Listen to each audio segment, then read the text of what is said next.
कहानी की शुरुआत होती है एक घने जंगल को दिखाते हुए। एक आदमी पागलों की तरह भाग रहा था, इस उम्मीद में कि शायद उसे इस जंगल से भाग निकलने का कोई रास्ता मिल जाए। लेकिन ये जंगल इतना घना था कि यहाँ से बाहर जाने का कोई रास्ता नहीं नजर आ रहा था। यह आदमी सूरज को देखते हुए आगे बढ़ता है, लेकिन अब सूरज भी धीरे धीरे ढल रहा था। मगर इस आदमी ने भागना नहीं छोड़ा। भागते भागते एक पॉइंट आया जहाँ एक बोर्ड पर लिखा हुआ था पॉइंट ऑफ नो रिटर्न, यानी वहाँ से कोई वापस नहीं जा सकता। साथ ही इस बोर्ड पर नंबर 108B लिखा हुआ था। ये देखकर वो और भी ज्यादा परेशान हो जाता है। धीरे धीरे अंधेरा और बढ़ने लगा और पूरे जंगल में एक अजीब सा खौफ फैल गया। तभी अचानक एकदम से सारे परिंदे उड़कर वहाँ से चले जाते हैं। इस आदमी के कई मील के सफर के बाद भी उसे पूरे जंगल में कोई भी एक जंगली जानवर नहीं दिखाई दिया। न जाने ऐसा क्या था जिसे जंगली जानवर भी डर रहे थे। डर के मारे वह आदमी और भी तेजी से भागने लगा। लेकिन कई घंटों का सफर करने के बाद वह आदमी अचानक एक जगह पर आकर रुक गया और उसके चेहरे पर मायूसी छा गई, क्योंकि उसके सामने वही 108 नंबर वाला साइन बोर्ड था जिस पर लिखा हुआ था पॉइंट ऑफ नो रिटर्न। अब आदमी को समझ आया कि चाहे मैं जितना भी भागूं पर इस जंगल से निकल नहीं सकता। इसलिए अब वो वहाँ छुपने की जगह ढूंढने लगा, लेकिन वहाँ उसे छुपने के लिए कोई सेफ जगह नहीं मिली। इसीलिए अब वो पेड़ के ऊपर चढ़ जाता है, पर तभी उस पेड़ की टहनी टूट गई, जिससे वो आदमी काफी ऊंचाई से नीचे जमीन पर आ गिरा। पेड़ से गिरने के बाद वो बहुत ज्यादा जख्मी हो चुका था। उसे काफी गहरी चोटें आई। इससे पहले कि वो बेहोश हो जाता तभी अचानक जमीन हिलने लगी और अजीब सी गुराने की आवाजें आने लगी। वो आवाजें सुनकर आदमी के गले में सांसें अटक गईं। तभी अचानक कोई उसे खींच कर ले गया। खींचने वाला कौन था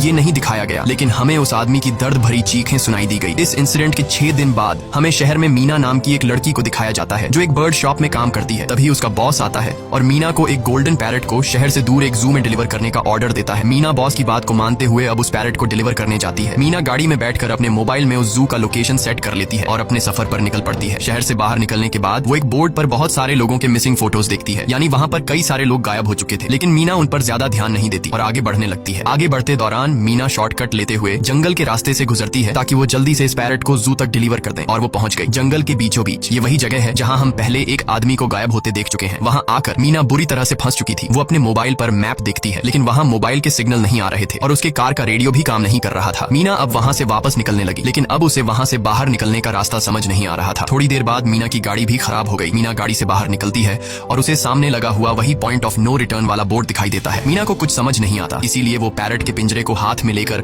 आसपास मदद ढूंढने आगे चली जाती है। लेकिन वहाँ आसपास किसी भी मदद का नामो निशान तक नहीं था। उसके बाद वो वापस उस जगह पर लौट आती है जहाँ उसने अपनी गाड़ी खड़ी की थी, लेकिन वहाँ से उसकी गाड़ी गायब हो चुकी थी। ये देखकर वो बहुत ज्यादा परेशान हुई। उसे लगा कि शायद वो उस जगह पर नहीं आई है जहाँ उसकी गाड़ी खड़ी थी, बल्कि ये किसी दूसरी जगह पर आ गई है और उसकी गाड़ी कहीं दूसरी जगह में खड़ी है, क्योंकि इस जंगल का हर एक पॉइंट एक ही जैसा दिखाई दे रहा था। अब अंधेरा भी गहरा होता जा रहा था। एकदम से पहले की तरह ही सभी परिंदे इन पेड़ों से उड़ जाते हैं। मीना को अब डर लगने लगा था, क्योंकि जमीन भी जोर जोर से हिल रही थी। मीना को वहाँ आसपास किसी के होने का एहसास होता है। तभी अचानक मीना को दूर किसी का साया नजर आया। मीना भागते हुए उसके पीछे आई, पर उसे वहाँ कोई भी नहीं मिला। तभी अचानक मीना को एक बूढ़ी औरत